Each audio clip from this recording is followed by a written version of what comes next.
Praise the Lord, hallelujah. Hallelujah. परमेश्वर का धन्यवाद करते हैं। आज फिर से उन पर्व के विषय में बात करेंगे, वही 7 पर्व जो परमेश्वर ने मूसा को दिए थे कि मूसा के साथ वो लोग इन पर्वों को बनाया करें, उस याद में जो परमेश्वर ने गुलामी के समय में उनके जीवन में आश्चर्य कर्म करे, उनको वो अद्भुत काम दिखाए। उनके लिए परमेश्वर ने हर एक इंतजाम किया और उन्हें छुटकारा दिया ताकि वो इन पर्वों को परमेश्वर की यादगारी में बनाया करें। आज हम बात करेंगे फिर से इस चौथे पर्व के विषय में जो पेंतिकुस्त का पर्व है। Praise the Lord. ये बहुत महत्वपूर्ण पर्व है। पेंतिकुस्त का पर्व जो है बड़ा महत्वपूर्ण है और हम सिर्फ इसको ऐसे समझते हैं कि जो प्रेरितों के काम दूसरे अध्याय में हुआ था, पेंतिकुस्त के दिन, जब हम सिर्फ इस बात से जानते हैं क्योंकि पेंतिकुस्त का दिन इसलिए है कि उस दिन जो 120 लोग वहां बैठे थे उन पे आग की सी जीवें फटती दिखाई दी थी। सिर्फ हम इतना जानते हैं कि ये पेंतिकुस्त का दिन है। लेकिन परमेश्वर ने पुराने नियम में मूसा को ये पर्व बनाने के लिए कहा था कि इस पर्व को भी तुम बनाया करना। Praise the Lord. पेंतिकुस्त का पर्व जब बनाया जाता था और इस पर्व को जब बनाते थे इजरायली लोग, यहूदी लोग जब इसको बनाते थे तो उनको बनाने के लिए क्या करते थे, ये फसह के पर्व के विषय में जो हमने बात करी थी, उस पर्व के 49 दिन गिनते थे। कितने दिन गिनते थे?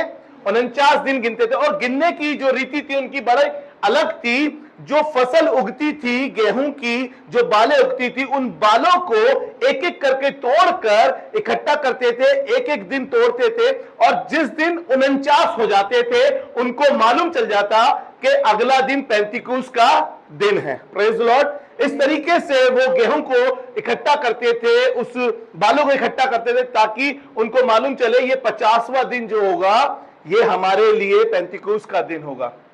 Praise the Lord.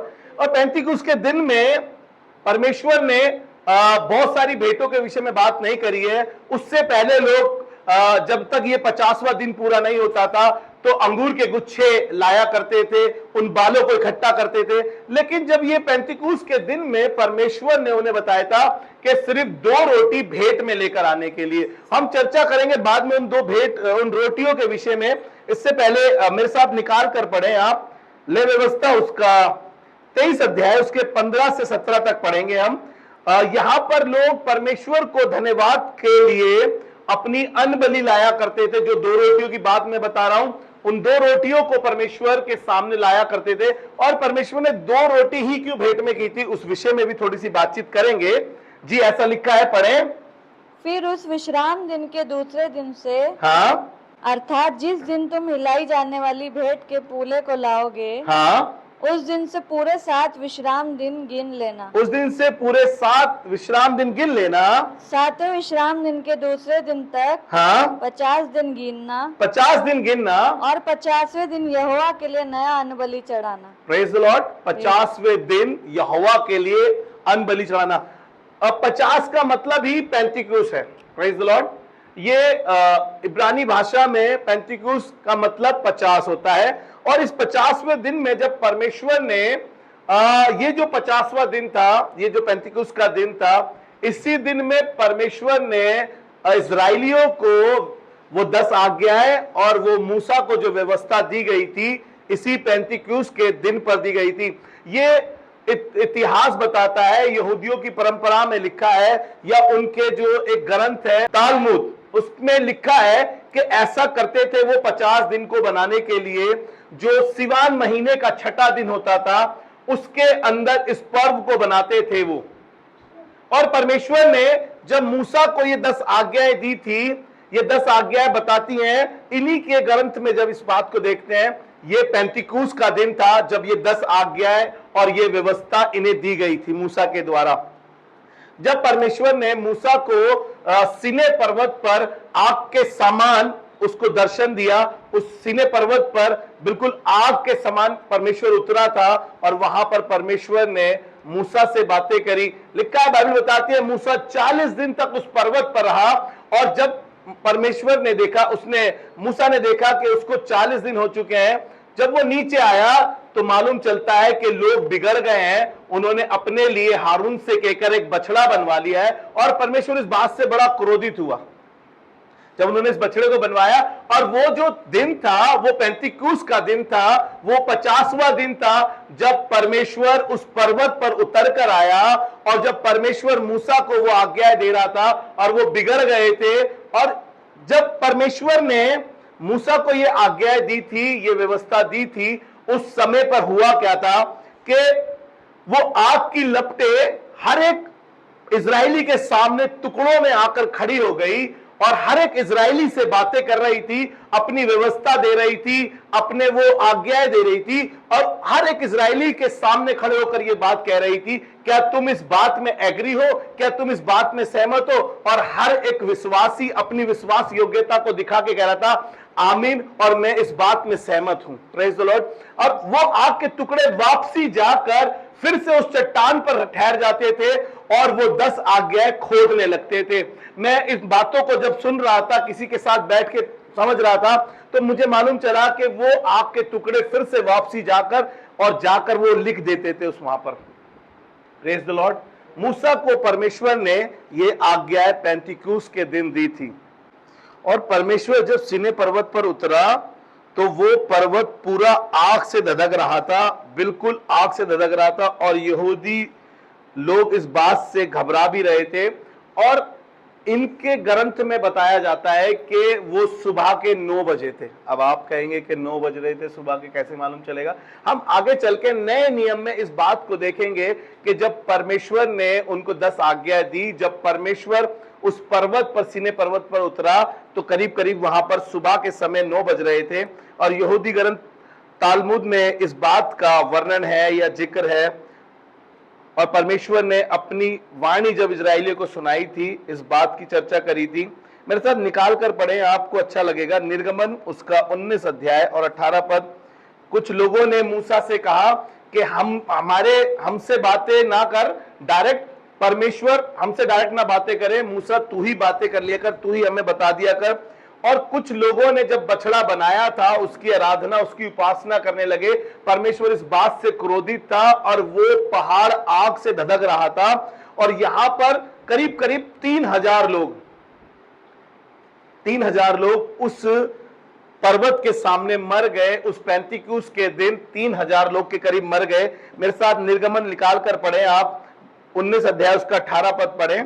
और यहोवा जो आग में होकर सीनै पर्वत पर उतरा था, हाँ, इस कारण समस्त पर्वत धुएं से भर गया। इस कारण समस्त पर्वत धुएं से भर गया।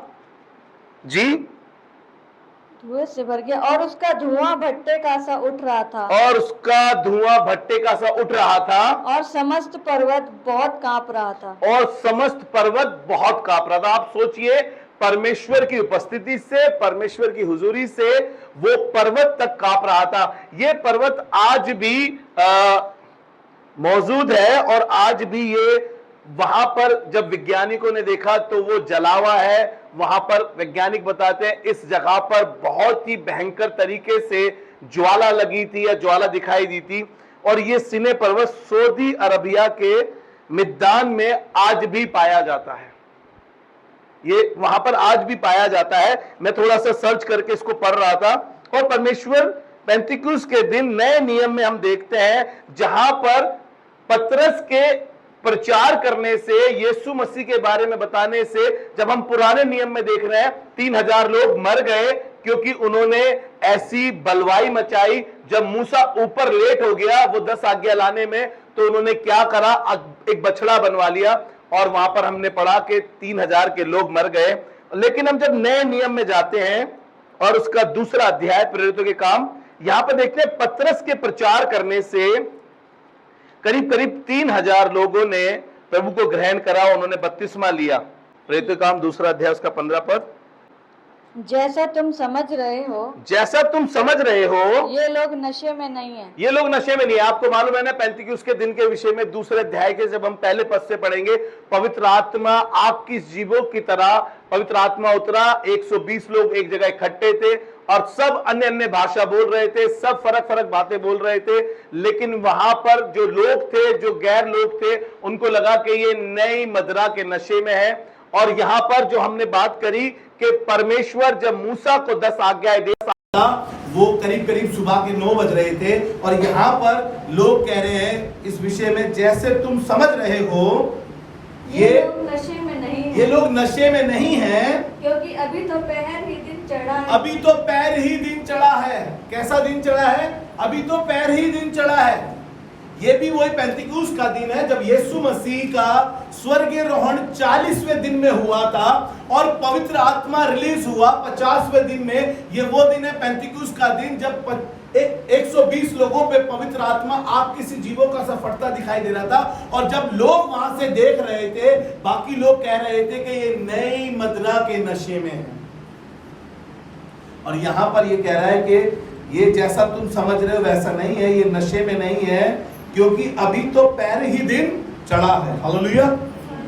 देखिए, जो मैं बता रहा था आपको कि पुराने नियम में जब परमेश्वर मूसा को वो 10 आज्ञाएं दे रहा था और लोगों ने अपने लिए बछड़ा बनवाया, एक वचन निकाल कर पढ़े मेरे साथ, निर्गमन उसका 32 अध्याय उसका 28 पर। यहाँ पर परमेश्वर जब इन लोगों से बातें कर रहा था और ये समझाने की कोशिश कर रहा था और ये हठीले होकर उस भेड़ के वो जो इन्होंने बनवाया था अपने लिए क्या बछड़ा, उस बछड़े की इबादत कर रहे थे। यहाँ पर 3000 लोग मिले हैं। आप जो लिख रहे हैं उनके लिए बता रहा हूँ, पुराने नियम से निर्गमन उसका 32 अध्याय उसका 28 पर। मूसा के इस वचन के अनुसार लेवियों ने किया और उस दिन 3000 के लगभग लोग मारे गए। उस दिन 3000 के लोग लगभग मारे गए। यहाँ पर हम देखते हैं कि सिमिलर बात चल रही है। उस दिन भी पेंतिकुस्त का दिन था और 3000 लोगों ने ऐसी मनमानी करी, अपने लिए एक बछड़ा बनवा लिया और 3000 लोग मारे गए। लेकिन वही वापसी, ये पर जो हमें लग रहा है कि नए नियम में है, हम पुराने नियम से इसको देख रहे हैं कि ये पर्व वो महत्वपूर्ण पर्व है जो परमेश्वर ने लोगों को हिदायत दी। ये पर्व तब बनाया जाता था, यहाँ के यहूदी लोग जिस भी शहर में रहते हैं, जिस भी जगह पर रहते हैं, उन्हें साल में 3 बार यरूशलेम में आके इन पर्व को बनाना पड़ता है। मेरे साथ वचन निकाल कर पढ़े, व्यवस्था विवरण उसका 16 अध्याय और उसका 16 पद। जब परमेश्वर ने इसको, जो पेंतिकुस्त का पर्व है, इसको पहले सप्ताहों का पर्व भी कहा जाता था और इस सप्ताहों के पर्व के बाद जब हम नए नियम में आते हैं, इसको पेंतिकुस्त का नाम दिया गया है। जी पढ़े, व्यवस्था विवरण उसका 16 अध्याय उसका 16 पद। वर्ष में 3 बार अर्थात अख़मीरी रोटी के पर्व, अर्थात हमने अख़मीरी रोटी के पर्व के विषय में बात करी है जी, और सप्ताहों के पर्व, और सप्ताहों का पर्व, यानी जिस विषय में आज हम बात कर रहे हैं पेंतिकुस्त का पर्व, और झोपड़ियों का पर्व जो जी। इन तीनों पर्वों में तुम्हारे सब पुरुष अपने परमेश्वर यहोवा के सामने उस स्थान में जो वह चुन लेगा जी जाएं। Praise the Lord. यहूदी लोग कहीं भी रहते हैं, इन पर्वों में वो यरूशलेम में आके परमेश्वर की इबादत किया करते थे। और पेंतिकुस्त का पर्व में परमेश्वर ने बताया कि समस्त इजरायली जहाँ कहीं भी ये यहूदी लोग रहते थे, वहाँ पर आकर परमेश्वर की उपासना करते थे। हमने हन्ना के विषय में पढ़ा है ना कि हन्ना साल में एलकाना उसको उस मंदिर में ले जाया करता था आराधना करने के लिए, और वो मंदिर में जाके जार जार रो रही थी यात्रा करके। यीशु मसीह मंदिर में था पर्व के समय, याद है ना, उसके माता पिता कहने लगे, हे तूने हमारे साथ ऐसा क्यों किया? यीशु मसीह ने क्या तुम्हें मालूम नहीं था मुझे अपने पिता के घर में रहना? लिखा है जब वो छोटा ही था तो उसको वो पर्व में लेकर गए थे। सब यहूदी लोग उस पर्व को बनाने में यरूशलेम आया करते थे। एक जगह और आपको जल्दी से एक और विषय में बात करेंगे हम। प्रेरितों काम उसका 2 अध्याय उसके 37 पद से पढ़ते हैं। तो जी पढ़े। तब सुनने वालों के हृदय छिद गए और वे पतरस और शेष प्रेरितों से पूछने लगे, हे भाइयों हम क्या करें? पतरस ने उनसे कहा, मन फिराओ और तुम में से हर एक अपने अपने पापों की क्षमा के लिए यीशु मसीह के नाम से बपतिस्मा ले, तो तुम पवित्र आत्मा का दान पाओगे। क्योंकि यह प्रतिज्ञा तुम और तुम्हारी संतानों और उन सब दूर दूर के लोगों के लिए दी है, जिनको प्रभु हमारा परमेश्वर अपने पास बुलाएगा। उसने बहुत और बातों से भी गवाही दे देकर समझाया। उन्होंने और भी बहुत सी बातों से गवाही दे देकर उन्हें समझाया कि अपने आप को इस टेढ़ी जाति से बचाओ। हाँ, अतः जिन्होंने उसका वचन ग्रहण किया, ध्यान से सुनेगा, अतः जिन्होंने उसका वचन ग्रहण करा उन्होंने बपतिस्मा लिया और उसी दिन 3000 मनुष्यों के लगभग, उसी दिन कितने, उसी दिन, ये किस दिन की बात चल रही है? ये पेंतिकुस्त के दिन की बात चल रही है, जब आपकी सी जीभें फटती दिखाई दी, जब चेले निकल गए, सुसमाचार फैलाने लगे, और जब पतरस प्रचार कर रहा था तो 3000 लोग के करीब, जी पढ़े, 3000 मनुष्यों के लगभग, हाँ, उनमें मिल गए। Praise the Lord. जहां पर हम देखते हैं कि जब परमेश्वर उनसे क्रोधित हुआ, 3000 लोग वहां मर गए, जब मूसा की बात के अनुसार लेवियों ने करा। और जब हम यहाँ नए नियम में पतरस के द्वारा देखते हैं, 3000 लोगों ने प्रभु को ग्रहण किया और बच गए, सेफ हो। Praise the Lord. ये पेंतिकुस्त का पर्व हम देख रहे हैं कि ये पुराने नियम नए नियम से जुड़ा हुआ है, क्योंकि यीशु मसीह ने कहा मैं व्यवस्था को पूरा करने आया। Praise the Lord. व्यवस्था को पूरा करने आया। जल्दी से हम देखेंगे हनोक के विषय में। हनोक को कलीसिया का प्रतीक माना गया है, क्योंकि हनोक जो है वो आदम की 7वीं पीढ़ी में पैदा हुआ या उसका जन्म हुआ। ना तो वो यहूदी है और ना वो इजराइली है, क्योंकि ये यहूदी और इजराइली जो चलन या जो प्रचलित हुआ है, ये इब्राहिम के टाइम से शुरू हुआ है। और हनोक तो जो पैदा हुआ है वो आदम की 7वीं पीढ़ी में उसका जन्म हुआ है। हनोक करीब करीब 365 वर्ष, वो 65 वर्ष का था। बाइबल बताती है, निकाल के पढ़ लीजिए, 5वां अध्याय उत्पत्ति का, और उसका 21 से लेकर 23 तक पढ़ेंगे और फिर 24 भी पढ़ेंगे। और हनोक के विषय में बाइबल के अनुसार देखेंगे। फिर जो यहूदियों का वो तालमुद के विषय में जो हम बात कर रहे हैं, जो ग्रंथ के विषय में उनसे बात कर रहे हैं, वो बताता है कि हनोक का जो जन्म हुआ है वो पेंतिकुस्त के दिन हुआ है, और इसका स्वर्गीय रोहण, इसका स्वर्ग पे उठाया जाना पेंतिकुस्त के दिन हुआ है। और इसी तरीके से कलीसिया की भी जो स्थापना हुई है, जब 120 लोग एक जगह बैठे थे और पवित्र आत्मा उतरा, वो पेंतिकुस्त का दिन था। और इतिहास के अंदर ऐसा ही हो सकता है कि परमेश्वर प्रभु यीशु मसीह जब बादलों में आएगा तो वो पेंतिकुस्त के दिन या उस सीजन में आएगा जब कलीसिया उठाई जाएगी। Praise the Lord. समझना मुश्किल है, लेकिन पवित्र आत्मा हमारी मदद करेगा कि हम इन बातों को समझ सकें। जी पढ़ के देखिए हनोक के बारे में। इस प्रकार हनोक की कुल आयु 365 वर्ष की हुई। जी। हनोक परमेश्वर के साथ साथ चलता था। हनोक परमेश्वर के साथ साथ चलता था। फिर वह लोप हो गया। फिर वो लोप हो गया, क्योंकि परमेश्वर ने उसे उठा लिया। परमेश्वर ने उसे उठा लिया, उसका स्वर्गीरोहण हो गया। जिस प्रकार से कलीसिया इंतजार कर रही है कि यीशु मसीह बादलों पर आएगा और कलीसिया हवा में उठा ली जाएगी। हालेलुया। उसी तरीके से यहाँ पर इस बात को, जो ये पेंतिकुस्त का पर्व है, इसको कटनी के पर्व भी कहा गया है। आगे चल के हम थोड़ी सी देर उस पर भी चर्चा करेंगे। जो हनोक का बताया है 365 दिन, जो हमारा कैलेंडर है, जो हमारा कैलेंडर है उसमें 365 दिन होते हैं, 365 दिन होते हैं। और बात कर रहे थे कि वो कब बादलों पे आएगा। बाइबल बताती है उसकी दृष्टि में एक दिन 1000 दिन के बराबर है ना। और 2000 साल पहले पेंतिकुस्त के दिन कलीसिया की स्थापना हुई है उन 120 लोगों के साथ। और अब की बार इस बात को समझने की कोशिश करें कि ये जो पेंतिकुस्त का दिन है ये बड़ा महत्वपूर्ण दिन है।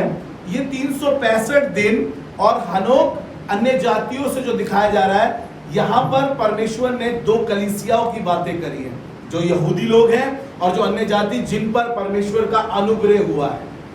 ये कलीसियाएं, मैं और आप ना तो इजराइली है ना यहूदी है, लेकिन अन्य जाति से है। जैसे हनोक का स्वर्गीरोहण हुआ है, इसी प्रकार से कलीसिया इंतजार कर रही है यीशु मसीह का बादलों पर आएगा और वो अपनी दुल्हन को ले जाएगा। Praise the Lord. लेकिन ये कब होगा? जो मैं बता रहा हूं, 1000 दिन एक दिन के बराबर है। तो 2000 साल पहले कलीसिया की स्थापना हुई है, तो परमेश्वर की दृष्टि में अभी 2 ही दिन हुए। तीसरा दिन कह लो इसको या सवा दिन कह लो, अभी तो वो भी पूरा नहीं हुआ है, क्योंकि अभी 2000 साल पहले यीशु मसीह का स्वर्गारोहण जब हुआ है तो अभी 2 ही दिन हुए हैं। आना होगा, कब आना होगा, ये बात ना तो स्वर्गदूतों को पता है, ना यीशु मसीह को खुद पता है, और मैं कहता हूं किसी पासवान को तो कैसे पता होगी फिर, है ना। ये बात परमेश्वर के हित में है और परमेश्वर जानता है ये बातें कब पूरी होगी। यीशु मसीह जब 40वें दिन में वो स्वर्ग पर जा रहा था, उसने अपने चेलों को भी समझाया। पेंतिकुस का सीजन था और पवित्र आत्मा, हम समझ रहे हैं, पेंतिकुस के दिन पे यानी 50वें दिन पर उतरा था। और यीशु मसीह ने चेलों को कहा, प्रेरित काम उसका पहला अध्याय उसके 3-4 पद को पढ़ेंगे। और यीशु मसीह के जी उठने के बाद की बात है ये, जब वो जी उठा मुर्दों में से, और ये 40वें दिन में जब उसका स्वर्गारोहण हो रहा है, और वो लोगों को दिखाई देता रहा, उनके साथ प्रचार करता रहा, परमेश्वर के राज्य की बातें करता रहा, उनको दिखाई देता रहा, उनको उपदेश देता रहा। और ऐसा कहा फिर यीशु मसीह ने, जी पढ़े 3 पद, उसने दुख उठाने के बाद बहुत से पक्के प्रमाणों से अपने आप को उन्हें जीवित दिखाया, और 40 दिन तक वह उन्हें दिखाई देता रहा। ध्यान से सुनिएगा, और 40 दिन तक वो उनको दिखाई देता रहा, और परमेश्वर के राज्य की बातें करता रहा, और उनसे मिलकर उन्हें आज्ञा दी, यरूशलेम को ना छोड़ो, परंतु पिता की उस प्रतिज्ञा के पूरे होने की बात जोते रहो। पिता के प्रतिज्ञा की बात को पूरा होने के लिए बाट जोते रहो, जिसकी चर्चा तुम मुझसे सुन चुके हो। हालेलुया। यीशु मसीह ने इन विषयों में बहुत सी बार चर्चा की, चेलों को बहुत सी बातें बताई। कलीसिया में बाइबल से इन बातों के विषय में बहुत सी चर्चा की जाती है कि यरूशलेम में ठहरो, खुदा के भवन में, खुदा के घर में ठहरे रहो। लेकिन आज चर्चा वो नहीं है, चर्चा ये है कि खुदा बाप चाह रहा है कि उन बातों को समझे। और फिर दूसरा अध्याय निकाल कर पढ़े इसका पहले पद से, और जब यीशु मसीह का स्वर्गारोहण हुआ और 40 दिन के बाद जब लोगों को ये बातें बताई, और पेंतिकुस के दिन ऐसा हुआ जो परमेश्वर ने कहा था। जी पढ़े पहले पद से, जब पेंतिकुस का दिन आया, तो वे सब एक जगह इकट्ठे थे। एकाएक आकाश से बड़ी आंधी की सी सनसनाहट का शब्द हुआ, और उससे सारा घर जहाँ वे बैठे थे गूंज गया, और उन्हें आग की सी जीवें फटती हुई दिखाई दी, और उनमें से हर एक पर आग ठहरी, और हर एक के ऊपर आग ठहरी। Praise the Lord. Yeshu Masih ने क्या कहा था कि मैं जाता हूं और तुम्हारे लिए जगह तैयार करता हूं, मेरा जाना तुम्हारे लिए अच्छा है, तुम वहां नहीं जा सकते जहां मैं जाता हूं। लोग, फरीसी लोग कह रहे थे ये कहां जा रहा है जो हम नहीं जा सकते। चेले इस बात को सोच रहे थे ये क्या कह रहा है, लेकिन आपको बताऊं उसने कहा मेरा जाना अच्छा है, मैं जाऊंगा तो तुम्हें एक और सहायक दूंगा, अर्थात पवित्र आत्मा। जब यीशु मसीह का स्वर्गारोहण हो रहा है, उसी पेंतिकुस के सीजन में, उसी 50वें दिन में पवित्र आत्मा लोगों पर आकर ठहर गया। पहले के समय में पवित्र आत्मा सिर्फ अपने सफिशिएंट काम करने के लिए आता था, चला जाता था, लेकिन अब परमेश्वर का पवित्र आत्मा इस धरती पर है, और परमेश्वर का पवित्र आत्मा आज भी वो कार्य करता है जो परमेश्वर करता है। हालेलुया। हम थर्सडे भी सीख रहे हैं त्रिएक परमेश्वर के विषय में, पिता, पुत्र और पवित्र आत्मा, वो तीनों एक है, लेकिन आपको पता है नाम अलग अलग हो लेकिन वो एक है। जैसे हम पानी को देखें, वो बर्फ भी है, वो भाप भी है, और वो पानी भी है। लेकिन परमेश्वर ने पवित्र आत्मा को रिलीज किया है पेंतिकुस के दिन पर, और जब यीशु मसीह आएगा उसने कहा कि वो मेरी बातें तुम्हें सिखाएगा, मेरी बातें सिखाएगा। यीशु मसीह जो बातें करके गया पवित्र आत्मा में वो बातें सिखाता है। जो पुराने नियम में हमने देखा वो नए नियम में आके प्रभु यीशु मसीह ने क्या कहा, कलीसिया को एस्टैब्लिश किया है यहाँ पर। जी पेंतिकुस के दिन की बात कर रहे हैं हम, ले व्यवस्था उसका 23 अध्याय उसके 17 पद को पढ़ेंगे। उन वो 2 रोटियों के विषय में जो मैं बात कर रहा हूँ, उन 2 रोटियों के विषय में यहाँ पर जो है, जी पढ़े 17 पद। तुम अपने घरों में से एपा के 2/10 अंश मैदे की 2 रोटियां हिलाने की भेंट के लिए ले आना। वे खमीर के साथ पकाई जाए जी, और यहोवा के लिए पहली उपज ठहरे। Praise the Lord. ये वो पहली उपज ठहरे, वो 2 रोटियां, ये वो 2 रोटी आज भी जब आप इजराइल में जाएंगे आपको वो 2 रोटी वहां पर दिखाई देगी। आज भी इस पर्व में वो 2 रोटी बनाते हैं। ये 2 रोटी क्या है और 2 ही रोटियों के लिए क्यों बोला है? एक यहूदी कलीसिया और एक वो अन्य जाति जो हनोक के विषय में बता रही है, जिसके विषय में हमने चर्चा करी है। जैसे मैं और आप अन्य जाति में से निकल कर आए हैं, परमेश्वर पर भरोसा कर रहे हैं, वो कलीसिया जो परमेश्वर ने पेंतिकुस्त के दिन 120 लोग इकट्ठा थे, वो कलीसिया बनाई। ये वो 2 रोटी है। और यीशु मसीह ने पेंतिकुस्त के दिन पर पवित्र आत्मा जब रिलीज हुआ तो परमेश्वर ने ये 2 कलीसियाएं बनाई। Praise the Lord. नए नियम में देखते हैं कि पेंतिकुस्त के दिन पवित्र आत्मा उतरा और यहूदी कलीसिया की स्थापना हुई और अन्य जाति की कलीसिया की स्थापना हुई। और परमेश्वर ने उस दिन को करके दिखाया जो पुराने नियम में छिपा था, परमेश्वर ने नए नियम में आके उसको उजागर किया। Praise the Lord. जल्दी से इसको कटनी का पर्व भी कहा जाता है। इस विषय में थोड़ा सा और बात कर लेते हैं। एक दिन यीशु मसीह के चेले उसके पास आके कहने लगे कि हमें जंगली बीज के दृष्टांत बता दे। क्या बता दे? जंगली बीज का दृष्टांत। जल्दी से निकाल। मत्ती रचित सुसमाचार उसका 13वां अध्याय उसका 36 पर यीशु मसीह के चेले आके एक दिन उससे कहने लगे हमें जंगली बीज के दाने का दृष्टांत बता। इसने अच्छा बीज बोया था, लेकिन शैतान ने आके खराब बीज बो दिया।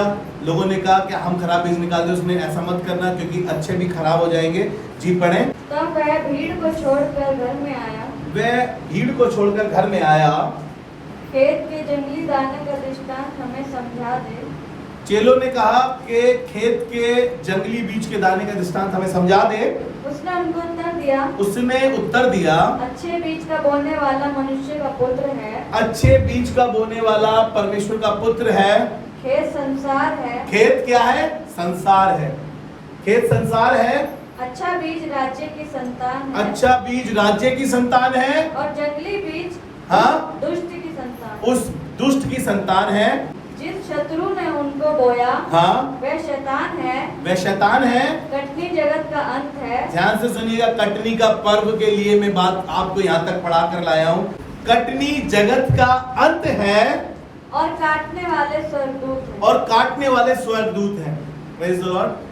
कटनी जगत का अंत है। संसार क्या है? शैतानी बीज क्या है? ये दृष्टांत बहुत अच्छे से यहाँ पे समझाया गया है। और क्या होगा? पेंतिकुस्त के दिन कलीसिया उठाई जाएगी हवा में। वो कटनी का पर्व इसलिए है, उस दिन लिखा है ना कि एक चक्की पीस रहा होगा तो दूसरा उठा लिया जाएगा। एक खेत में काम कर 2 लोग खेत में काम कर रहे होंगे, एक उठा लिया जाएगा। उस दिन बादलों में हवा में यीशु मसीह के सामने वो लोग होंगे जो अच्छे बीज बोए गए हैं, वो जो राज्य की संतान है।